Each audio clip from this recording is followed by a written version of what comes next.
Assalamualaikum warahmatullahi wabarakatuh. Salam bahagia selalu buat sahabat channel Misteri Goib. Mari kita simak dan mulai ceritanya. Desa Semesta, sebuah desa yang terletak di kaki Gunung Merapi, dikenal oleh warga sekitar sebagai tempat yang penuh dengan aura mistis. Setiap tahunnya, tepat pada malam 1 Suro, warga desa merasakan adanya ketegangan yang menyelimuti. Malam itu dianggap sebagai malam sakral yang penuh dengan energi gaib. Konon, di malam itu, alam dan dunia gaib berada dalam keseimbangan yang rapuh, dan setiap langkah yang diambil bisa membawa bencana atau keselamatan. Hari itu, Ardi, seorang pemuda yang baru kembali ke desa setelah bertahun-tahun merantau, merasa ada yang aneh. Ia datang untuk merayakan Tahun Baru Islam bersama keluarga, tetapi ada sesuatu yang membuatnya merasa tidak nyaman. Sejak kedatangannya, ia sudah merasakan ketegangan yang tidak biasa. Warga desa tampak lebih tertutup dan banyak yang enggan berbicara tentang apa yang sebenarnya terjadi pada malam 1 Suro. Ardi mencoba bertanya kepada Edi, sahabatnya semasa kecil. Edi, kenapa malam 1 Suro selalu dianggap begitu penting di desa kita? Ada apa sebenarnya? Tanyanya. Edi menatapnya dengan mata yang penuh kerisauan. Jangan banyak tanya, Ardi. Malam itu, kamu tidak akan pernah tahu apa yang akan terjadi. Lebih baik kamu ikuti saja tradisinya, dan jangan coba-coba melawan. Malam itu semakin larut, dan Ardi memutuskan untuk berjalan-jalan keluar rumah, merasa penasaran dengan misteri yang belum terungkap. Ketika ia berjalan melewati kuburan tua di pinggir desa, ia merasakan hawa dingin yang sangat menusuk tulang. Sesuatu terasa aneh di udara, seolah-olah ada yang mengawasinya. Tiba-tiba, ia mendengar suara langkah kaki di belakangnya. Saat ia berbalik, tidak ada seorang pun. Namun, di kejauhan, ia melihat bayangan hitam yang bergerak dengan cepat menuju ke arah hutan. Tanpa berpikir panjang, Ardi mengikuti bayangan itu, hatinya penuh rasa penasaran. Tetapi semakin dalam ia berjalan ke dalam hutan, semakin gelap dan sepi. Tak lama, ia merasa langkah kakinya seperti terjebak dalam ilusi. Tanpa disadari, Ardi sudah berada di tengah sebuah ritual yang mengerikan. Ardi merasa seolah-olah langkah kakinya tidak lagi berada di dunia yang ia kenal. Tanah yang ia injak terasa berlendir dan lembab, dan udara semakin berat, penuh dengan aroma bau tanah basah yang menyengat. Ia mencoba untuk mengingat arah pulang, namun entah mengapa, segala jejak yang ia buat di tanah itu tampak menghilang. Hatinya mulai gelisah, namun rasa penasaran mengalahkan ketakutannya. Ia terus melangkah, dan semakin jauh ia masuk ke dalam hutan, semakin banyak suara aneh yang terdengar. Suara bisikan, tawa yang teredam, bahkan suara langkah kaki yang semakin mendekat. Tiba-tiba, ia berhenti di sebuah lapangan terbuka. Di tengahnya, terlihat sebuah batu besar yang tertutup lumut hijau. Sekelilingnya, terdapat lilin-lilin yang menyala, membentuk lingkaran, dan di atas batu itu, terlihat sebuah simbol aneh yang tergambar dengan darah. Di seberang batu, beberapa orang yang mengenakan pakaian serba hitam tampak berkumpul. Mereka memegang lilin besar, dan di depan mereka, ada sebuah patung tua yang menyeramkan, seperti sosok manusia dengan wajah mengerikan dan mata yang tampak hidup. Di tengah-tengah mereka, seorang pria bertubuh kekar, dengan wajah yang tertutup topeng, berdiri tegak sambil memegang sebuah pisau besar berkilau.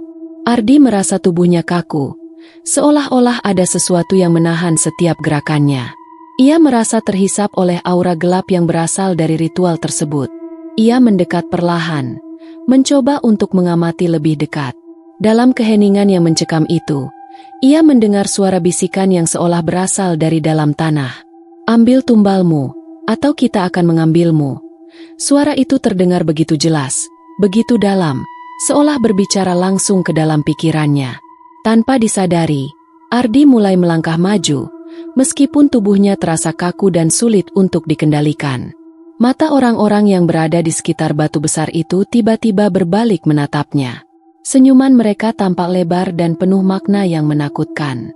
Salah satu dari mereka, yang mengenakan topeng, melangkah mendekat, dan berkata dengan suara serak, "Kamu datang tepat pada waktunya, Ardi. Malam ini, Takdirmu telah ditentukan. Rasa takut yang mendalam menyeliputi Ardi. Semua yang terjadi di depannya tampak seperti mimpi buruk yang tak bisa ia hindari. Tiba-tiba, di atas batu, sebuah suara keras menggelegar. Saatnya tiba. Malam ini, kami akan membuka gerbang yang tak terlihat. Ardi terdiam. Tanpa sadar, ia sudah terperangkap dalam ritual yang mengerikan, dan ia hanya memiliki satu pilihan, menjadi tumbal atau menyerah pada kegelapan yang menunggu. Ardi merasa tubuhnya hampir lumpuh, terjepit antara rasa takut dan kekuatan tak terlihat yang seolah mengikat setiap gerakan. Wajah-wajah orang yang berdiri mengelilinginya terlihat kabur, seperti bayangan yang berkedip-kedip di antara kegelapan malam. Namun, kata-kata orang yang mengenakan topeng itu semakin jelas terdengar. Kamu tidak bisa melarikan diri, Ardi. Kamu sudah dipilih. Suara itu semakin dalam dan bergetar, seolah berasal dari suatu dunia yang jauh lebih gelap dan angker. Ardi mencoba untuk berbicara, tetapi mulutnya terasa kering, seolah suara yang hendak keluar tertahan di tenggorokan. Tiba-tiba, orang itu yang mengenakan topeng hitam itu mengangkat pisau besar yang ia pegang. Ini adalah ujian terakhir. Ardi, kamu harus memilih, hidup atau mati. Jika kamu berhasil, kamu akan kembali, tapi jika gagal, kamu akan menjadi bagian dari ritual kami selamanya. Ardi mulai merasakan kehadiran lain yang lebih kuat, lebih mendalam, di dalam dirinya. Sebuah suara, sangat pelan dan berat, berbisik di telinganya. Kamu sudah datang jauh. Ardi, jangan lari, jangan takut. Ini takdirmu. Dengan suara gemetar, Ardi bertanya, apa maksudmu? Apa yang harus aku lakukan? Topeng hitam itu tersenyum lebar, begitu lebar hingga tampak menakutkan. Kamu harus menyerahkan sesuatu yang sangat berharga. Kamu harus mengorbankan sesuatu yang paling kamu cintai. Jantung Ardi berdegup sangat keras. Apakah ini mimpi? Ataukah ini kenyataan yang lebih buruk dari segala kengerian yang pernah ia bayangkan? Dalam kebingungannya, ia berusaha mencari tahu apa yang dimaksud dengan pengorbanan itu, tetapi tubuhnya semakin sulit untuk digerakkan. Sekelilingnya mulai berputar, dan ia merasakan seakan tubuhnya ditarik ke dalam pusaran hitam yang gelap. Saat matanya mulai kabur, ia melihat siluet dari desa semesta yang berada jauh di kejauhan. Seketika, bayangan masa kecilnya muncul, wajah ibunya yang penuh kasih, senyuman Edi, dan suara tawa teman-temannya yang dulu selalu menghangatkan hatinya. Semua itu terasa begitu jauh, seolah telah berlalu bertahun-tahun. Tapi tiba-tiba, Ardi merasakan genggaman tangan yang kuat menahannya. Tangan yang mengerikan itu menariknya ke depan, ke arah batu besar yang kini seolah ingin menelan dirinya. Suara di sekelilingnya semakin keras, semakin menggema. Serahkan hidupmu, atau hancurkan segala yang ada di sekitarmu. Ardi merasakan kekuatan yang besar mulai merasuki tubuhnya. Perasaan panas yang membakar seakan mengalir dari dalam dirinya, dan di saat yang sama, perasaan dingin yang menggigit menyerang kulitnya. Ia mulai sadar, malam ini bukan hanya soal pengorbanan, tetapi juga tentang pilihan hidup yang tak terhindarkan. Sesuatu dalam dirinya memberontak, ingin bebas, ingin melawan. Namun saat itu, tubuh Ardi seperti terseret ke dalam sebuah lingkaran kegelapan yang semakin dalam, seolah dia tak punya kekuatan untuk melawan. Wajah-wajah yang mengelilinginya semakin memburam, namun suara mereka tetap terdengar jelas. Malam ini, Ardi, kamu akan menjadi bagian dari kami. Kamu akan menjadi tumbal yang akan membuka gerbang. Segala sesuatu mulai terasa gelap, dan ketika Ardi merasa dirinya hampir tenggelam dalam kegelapan, sebuah cahaya samar muncul di depan matanya. Namun, sebelum ia bisa melihat dengan jelas apa itu, semuanya tiba-tiba menjadi sunyi. Cahaya itu semakin terang, menyilaukan matanya yang setengah terpejam. Ardi merasa seolah-olah dirinya terlepas dari semua kekuatan yang mengikatnya. Tubuhnya terasa ringan, bebas dari rasa takut yang sebelumnya menguasainya.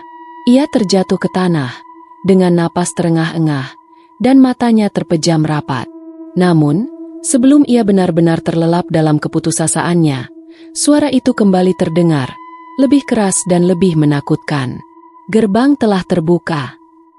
Dengan kekuatan yang tersisa, Ardi mencoba membuka matanya, hanya untuk melihat bayangan kelam yang mulai muncul dari dalam kegelapan. Bayangan-bayangan itu bergerak cepat, seperti sosok yang terperangkap dalam kabut hitam yang pekat. Mereka berbisik, mengeluarkan suara yang tidak bisa dipahami, namun terasa semakin menekan.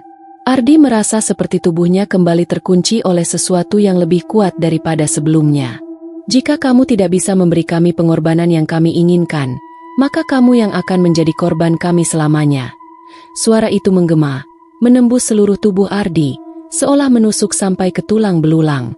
Matanya kini tertuju pada patung yang terletak di tengah lingkaran lilin. Patung itu seolah hidup, matanya menyala dengan cahaya merah yang menakutkan, seperti tengah mengawasi setiap gerakan Ardi.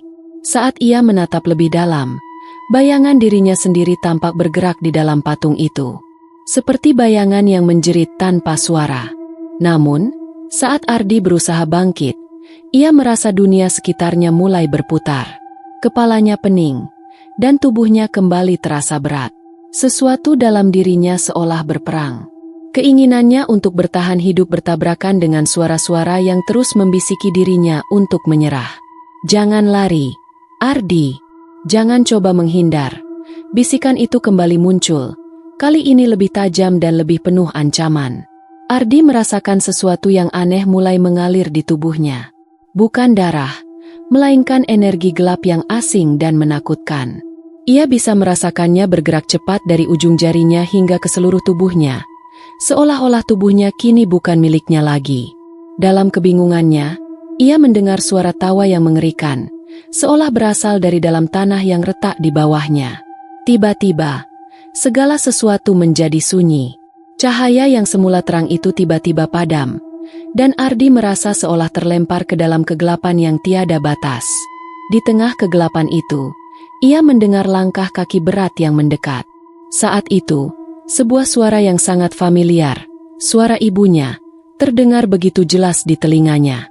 "Ardi, Ardi, bangun, nak." Ardi memaksa dirinya untuk membuka mata, tetapi yang ia lihat bukan wajah ibunya. Itu adalah sosok lain, yang wajahnya tampak seperti wajah ibunya namun sangat berbeda. Matanya kosong, hitam, seperti tidak ada jiwa di sana. Sosok itu mengulurkan tangan padanya, dengan senyuman yang menyeramkan, dan berkata dengan suara pelan, "Selamat datang di dunia kami, Ardi. Kamu adalah bagian dari kami sekarang." Dengan jantung yang berdebar keras, Ardi merasakan dirinya mulai terperangkap dalam dunia yang tidak pernah ia bayangkan. Dunia yang bukan hanya milik manusia, tapi juga milik mereka yang terperangkap dalam bayang-bayang kegelapan abadi. Dan pada malam satu suro itu, Ardi menjadi tumbal yang membuka gerbang menuju dunia yang lebih mengerikan dari mimpi terburuknya.